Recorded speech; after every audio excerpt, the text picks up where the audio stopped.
जय श्री कृष्ण दोस्तों। सिंहासन बत्तीसी 12वीं पुतली पद्मावती की कहानी।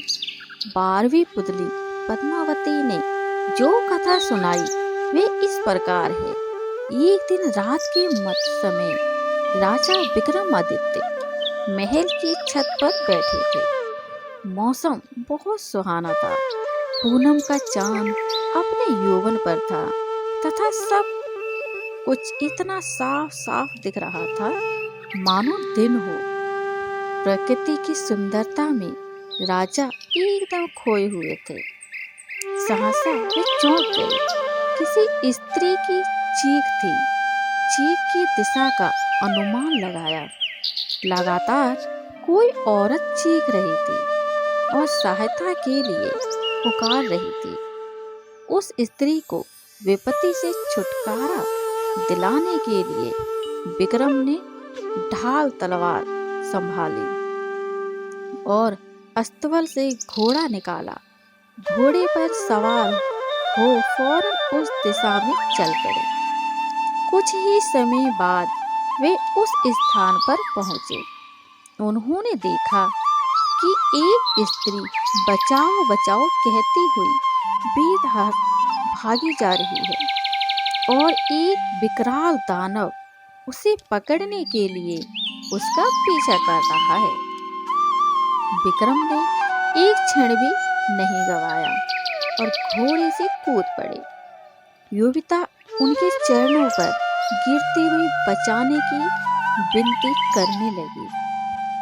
उसकी बाहें पकड़कर विक्रम ने उसे उठाया और उसे बहन संबोधित करके रस बंधाने की कोशिश की।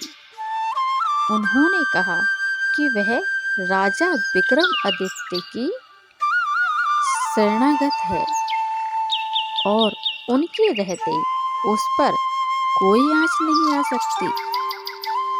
जब वे उसे दिलासा दे रहे थे तो राक्षस ने अट्टहासा लगाया।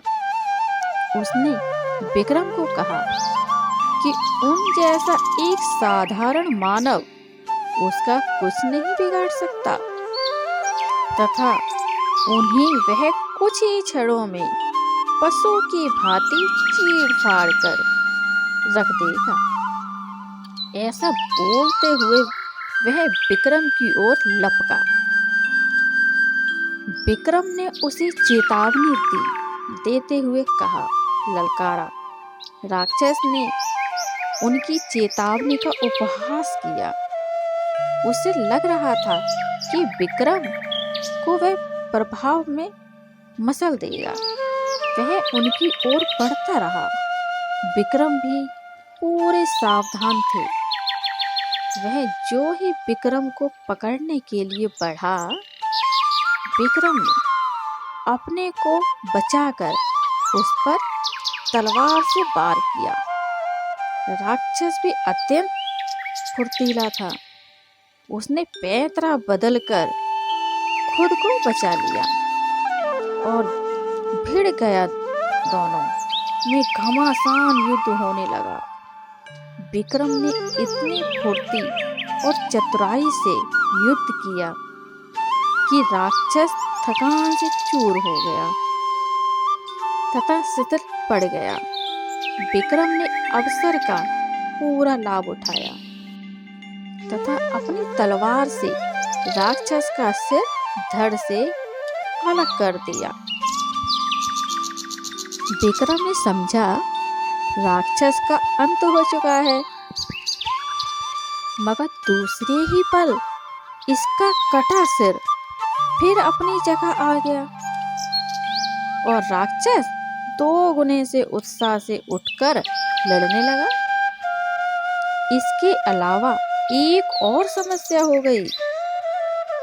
जहां उसका रक्त गिरा था वहां एक और राक्षस पैदा हो गया। राजा विक्रमादित्य क्षण भर को तो चकित हुए, किंतु विचलित हुए बिना एक साथ दोनों राक्षसों का सामना करने लगे। रक्त से जन्मे राक्षस ने मौका देखकर उन पर घूंसे का प्रहार किया तो उन्होंने पैतरा बदलकर पहले वार में उसकी भुजाएं तथा दूसरे वार में उसकी टांगें काट डाली। राक्षस अहस पीड़ा से इतना चिल्लाया कि पूरा वन गूंज गया। उसे दर्द में तड़पता देखकर राक्षस का धैर्य जवाब दे गया और मौका पाकर वह सिर पर पैर रखकर भागा। क्योंकि उसने पीठ दिखाई थी इसलिए विक्रम ने उसे मारना उचित नहीं समझा। उस राक्षस के भाग जाने के बाद विक्रम उस स्त्री के पास आए तो देखा कि वह भय के मारे कांप रही है। उन्होंने उससे कहा कि उसे निश्चित हो जाना चाहिए और भय त्याग देना चाहिए क्योंकि दानव भाग चुका है। उन्होंने उसे अपने साथ महल चलने को कहा ताकि उसे उसकी माँ बाप के पास पहुंचा दें।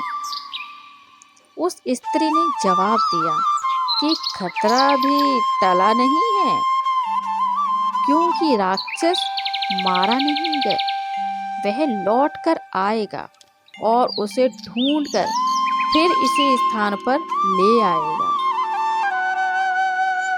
जब विक्रम ने उसका परिचय जानना चाहा तो वह बोली कि वह